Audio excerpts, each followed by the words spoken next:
காடும் காவும் கவின் பெரு துருத்தியும். காடு என்றால் மலை மட்டுமல்ல, காட்டுப்பகுதியிலும் வருவான், வனப்பகுதியிலே வருவான். கா என்று சொன்னால் பூங்கா என்று சொல்கிறோம் அல்லவா, அதுதான் கா. நந்தவனப் பகுதிகளிலே வருவான். கவின் பெரு துருத்தியும். துருத்தி என்று சொன்னால் தீவு என்பது நமக்கு தெரியும், கடலுக்கு நடுவே இருக்கக்கூடிய நிலப்பகுதி. அதேபோல் பெரிய ஆற்றுக்கு நடுவே இருக்கக்கூடிய ஒரு நிலப்பகுதியை ஆற்றிடைக்குறை என்று சொல்வார்கள்.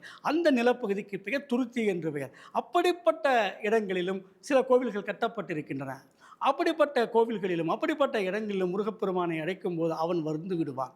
யாரும் குலனும் வேறு பல வைப்பும். யாரும் என்று சொன்னால் ஆறு, ஆற்றங்கரையிலும் குளத்தங்கரையிலும் வேறு பல வைப்பும். வேறு எந்தெந்த இடத்தில் வைத்து வழிபட்டாலும் அங்கெல்லாம் முருகப்பெருமான் காட்சி தந்து விடுவான். சதுக்கமும் 4 தெருக்கள் சந்திக்கின்ற இடத்திலும், சந்தியும் 3 தெருக்கள் சந்திக்கின்ற முச்சந்தியிலும், புதுப்பூங்கடம்பும் புதிதாக பூத்திருக்கின்ற கடம்ப மர நிலையிலும். இதில் முக்கியமாக பார்க்க வேண்டும், இப்பொழுது பிள்ளையார் என்று சொல்லக்கூடிய அந்த பிள்ளையார் எங்கெங்கெல்லாம் இருக்கிறார், முச்சந்தியில் இருப்பார், சதுக்கத்தில் இருப்பார் என்று சொல்வதைப் போல அந்த காலத்தில் முருகப்பெருமானை எல்லா இடங்களிலும் வைத்து வழிபட்டு இருக்கிறார்கள். அதைத்தான் வர்ணித்துக் கொண்டிருக்கிறார் நக்கீரர். புதுப்பூ கடம்பு என்று சொன்னார். கடம்ப மரத்திலே புதிய பூக்கள் பூத்து குலுங்குகின்ற கடம்ப மரத்திலே, அதனால் முருகப்பெருமானுக்கு கடம்பன் என்று ஒரு பெயர் இருக்கிறது.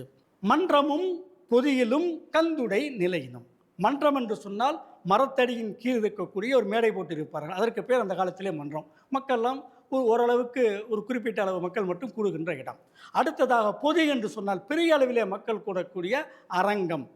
கந்துடை நிலையிலும். கந்து என்று சொன்னால் மாடுகளையும் யானைகளையும் கட்டி வைப்பதற்காக ஒரு கழியை ஊன்றி வைப்பார்கள்.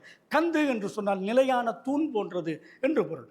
ஆகையால் கந்தன் நிலையான தூண் போன்றவன், பற்றுக்கோடு போன்றவன், நம்மை இந்த வாழ்விலிருந்து அருந்து விடாமல் நமக்கு முக்தியாக நிலையை தரக்கூடிய நிலையான தூணாக இருக்கக்கூடியவன் என்பதனால் அந்த கந்தன் என்று பெயர் படைத்தவன். ஆக அந்த கந்துடை வைப்பு, அந்த கந்துடை நிலையிலும் இருக்க அருள் புரியக்கூடியவன் கந்தன்.